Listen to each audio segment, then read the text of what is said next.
ಇವತ್ತು ನಾನೊಂದು professional trader ಆಗಿದ್ರೇನು ತುಂಬಾ ವರ್ಷಗಳ ಹಿಂದೆ ನೋಡಿದ್ರೆ ನಾನು ಒಂದು ಮಾರ್ಕೆಟಲ್ಲಿ ಬಿಗಿನರ್ ಟ್ರೇಡರ್ ಆಗಿ ಸ್ಟಾರ್ಟ್ ಮಾಡಿದ್ದು. ಆದ್ರೆ ಆ ಸ್ಟಾರ್ಟ್ ಮಾಡೋ ಟೈಮಲ್ಲಿ ನೋಡಿದ್ರೆ ನಾನು ತುಂಬಾ ಮಿಸ್ಟೇಕ್ಸ್ ಮಾಡೇ ಈ ಮಾರ್ಕೆಟ್ ಏನು ಅಂತ ಕಲ್ತ್ಕೊಂಡಿದ್ದು. ಸೊ ಈ ವಿಡಿಯೋಲಿ ನೋಡಿದ್ರೆ ನಾನು ಏನೇನು ಮಿಸ್ಟೇಕ್ಸ್ ಮಾಡಿದೆ, ಅದರಲ್ಲಿ ಒಂದು 5 ಮುಖ್ಯವಾದ ಮಿಸ್ಟೇಕ್ಸ್ ಏನು ಅಂತಾನೆ ಈ ವಿಡಿಯೋನ ಡೀಟೇಲ್ ಆಗಿ ನೋಡೋಣ. So this is Kishore here, founder and CEO of trade achievers. ಬನ್ನಿ ವಿಡಿಯೋ ಶುರು ಮಾಡೋಣ.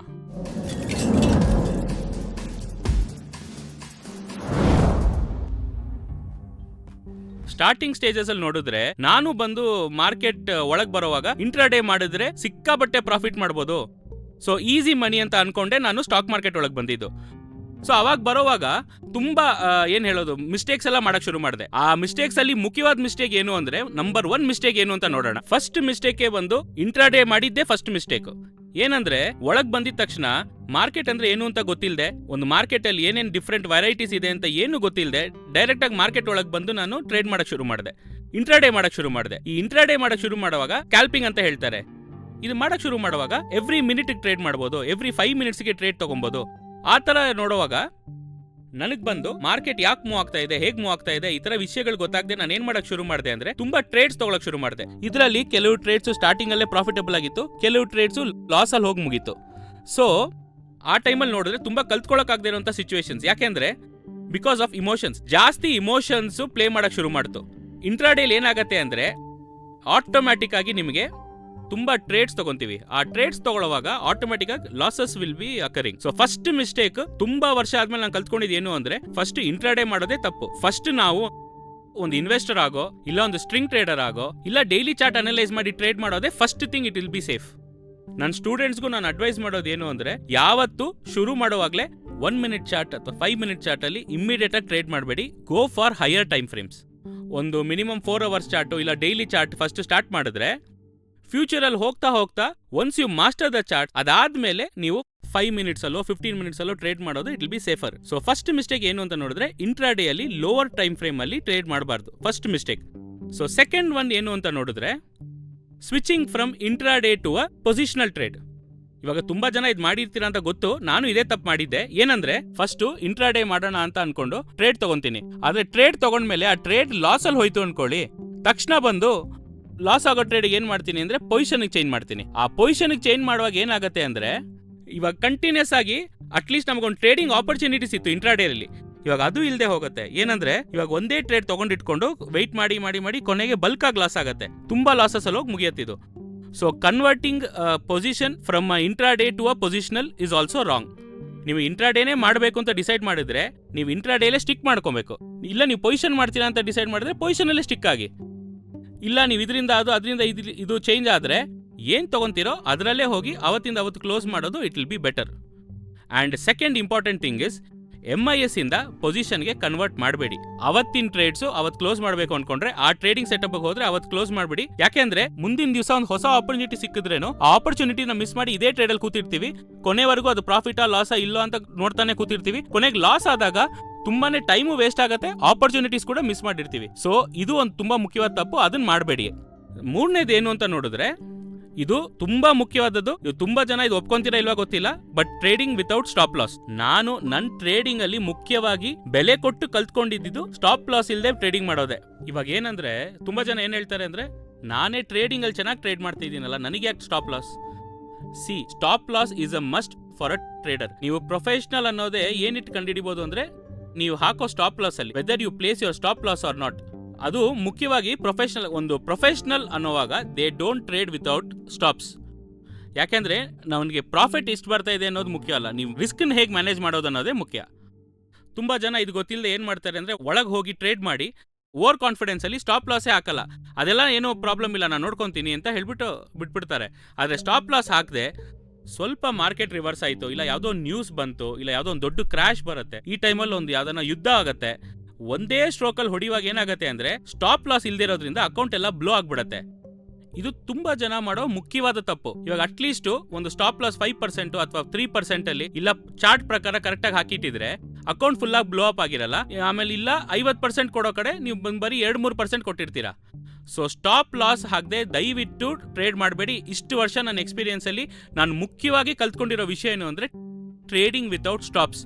ಯಾಕಂದ್ರೆ ಈಸಿಯಾಗಿ ಹೇಳ್ಬಿಡ್ಬೋದು, ಬಟ್ ಪ್ರಾಕ್ಟಿಕಲ್ ಆಗಿ ನೋಡುವಾಗ emotion starts to play hard. ಅದು ಯಾವಾಗ ನೀವು ಚೇಂಜ್ ಆಗುತ್ತೆ ಅಂತ ನೋಡಿದ್ರೆ, once you have strong knowledge, okay market ಅಂದ್ರೆ ಇದೆ, ಸ್ಟಾಪ್ ಹಾಕ್ದೆ ನಾನು ಎಷ್ಟೇ ಮಾರ್ಕೆಟ್ ಅಲ್ಲಿ ಪ್ರೊಫೆಷನಲ್ ಆಗಿ ಇದ್ರೇನು there is always a chance for losing ಅನ್ನೋದು ನೀವು ಅರ್ಥ ಮಾಡ್ಕೊಂಡ್ಬಿಟ್ರೆ, ನೀವು ಸ್ಟಾಪ್ ಹಾಕಕ್ಕೆ ನಿಮ್ಮ ಮೈಂಡ್ಗೆ ಬರುತ್ತೆ. ಅದನ್ನ ನೀವು ಮೈಂಡಲ್ಲಿ ಇಟ್ಕೊಂಡು ಟ್ರೈ ಟು ಯೂಸ್ ಸ್ಟಾಪ್ಸ್. ಖಂಡಿತ ನಿಮಗೆ ರಿಗ್ರೆಟ್ ಮಾಡೋದಿಲ್ಲ. ಸ್ಟಾಪ್ ಲಾಸ್ ಹಾಕಿದ್ದಕ್ಕೆ ರಿಗ್ರೆಟ್ ಮಾಡದೆ at least will be happy. When the stop sits at least will be happy. ಯಾಕಂದ್ರೆ ನಿಮಗೆ ನೆಕ್ಸ್ಟ್ ಟ್ರೇಡ್ ಅನ್ನೋದಿದೆ. ನೀವು ಪೂರ್ತಿ ಕೊಡದೆ ಒಂದು ಪೋರ್ಷನ್ ನಿಮ್ ಪ್ರಾಪರ್ ರಿಸ್ಕ್ ಮ್ಯಾನೇಜ್ಮೆಂಟ್ ಅಲ್ಲಿ ಕೊಟ್ರಿ ಅಂತ ಒಂದು ನಂಬಿಕೆಯಲ್ಲಿ ನೀವು ಮುಂದಿನ ಟ್ರೇಡ್ಗೆ ಹೋಗ್ತೀರಾ. So this is your third important mistake. And fourth ಏನು ಅಂತ ನೋಡಿದ್ರೆ, ಯೂಸಿಂಗ್ ಹೈ ಲಿವರೇಜ್. ಈ ಲಿವರೇಜ್ ಅನ್ನೋದು ತುಂಬಾನೇ ಒಂದು ಡೇಂಜರಸ್ ಆಗಿರೋ ವಿಷಯ. ಇದು ತುಂಬಾ ವಿಡಿಯೋಸ್ ಅಲ್ಲಿ ನಾನು ಹೇಳಿದ್ದೀನಿ, ಆದ್ರೂ ಇವಾಗ ನಾನು ಹೇಳೋದು ನಮ್ಮ ಜವಾಬ್ದಾರಿ. ಯಾಕಂದ್ರೆ ಹೊಸ ಟ್ರೇಡರ್ಸ್ ನಮ್ಮ ಸಬ್ಸ್ಕ್ರೈಬರ್ಸ್ ಬಂದಿದ್ದೀರಾ. Leverage is like a double edge sword. ಎರಡು ಸೈಡ್ ಅಲ್ಲೂ ಚುಚ್ಚತ್ತೆ.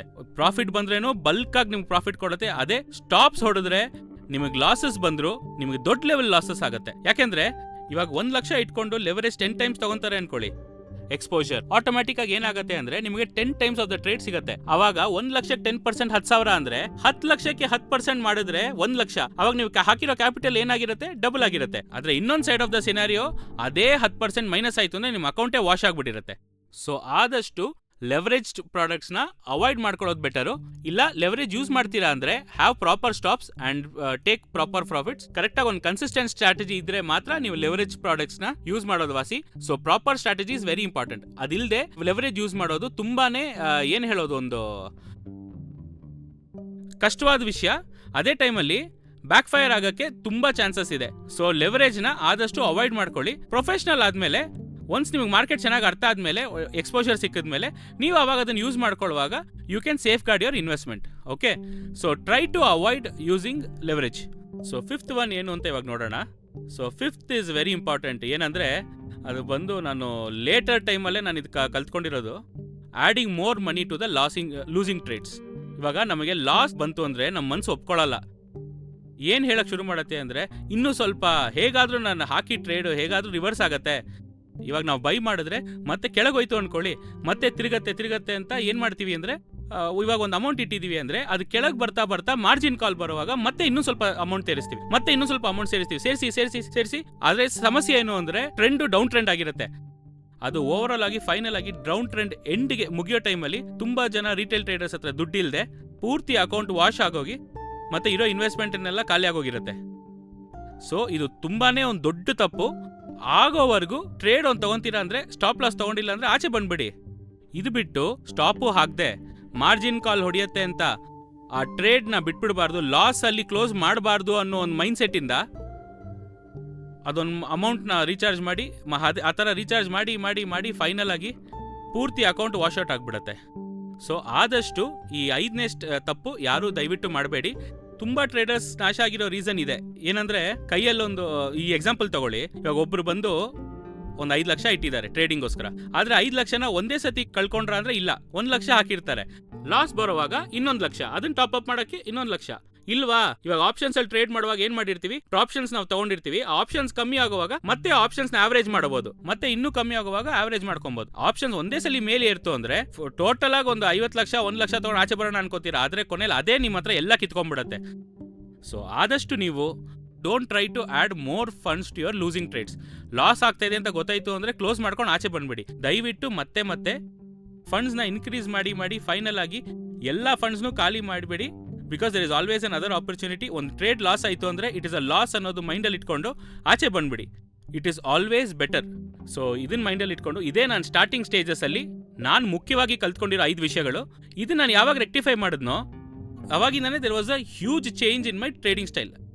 ಅದಾದ್ಮೇಲೆ ಪ್ರಾಕ್ಟಿಕಲ್ ಆಗಿ ಅರ್ಥ ಆಗಕ್ಕೆ ಶುರು ಆಯಿತು, ಸೈಕಲಾಜಿಕಲ್ ಆಗಿ ಸ್ಟ್ರಾಂಗ್ ಆಗ್ತಾ ಬಂದೆ. ಇದು ನನಗೆ ತುಂಬಾ ಹೆಲ್ಪ್ ಮಾಡಕ್ಕೆ ಶುರು ಮಾಡ್ತು. ಸೊ ನೀವು ಇದನ್ನೆಲ್ಲ ಫಾಲೋ ಮಾಡಕ್ಕೆ ಶುರು ಮಾಡಿ, definitely it will be helpful.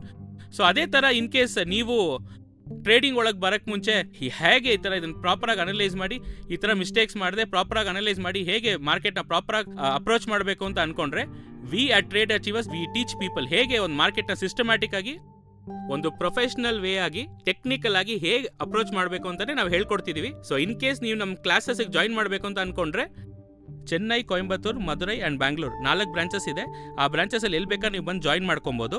And every Monday ಬಂದು ನಾವು ಚೆನ್ನೈ, ಕೊಯಂಬತ್ತೂರು ಆ್ಯಂಡ್ ಮಧುರೈಯಲ್ಲಿ ಬಂದು ಕ್ಲಾಸಸ್ ಇರುತ್ತೆ. And every Friday and Saturday ಬಂದು ನಾವು ಬೆಂಗಳೂರಲ್ಲೂ ಕ್ಲಾಸಸ್ ಇರುತ್ತೆ. ಇನ್ ಕೇಸ್ ಬ್ರಾಂಚಸ್ ಬರಕ್ ಆಗದೆ ಇರೋರು you can opt for our online classes. And online classes ಇರೋ ಸ್ಕೆಡ್ಯೂಲ್ ನೀವು ನೋಡ್ಬಿಟ್ಟು ಈ ನಂಬರ್ಸ್ಗೆ ನೀವು ಕಾಲ್ ಮಾಡಿದ್ರೆ you can get all the details.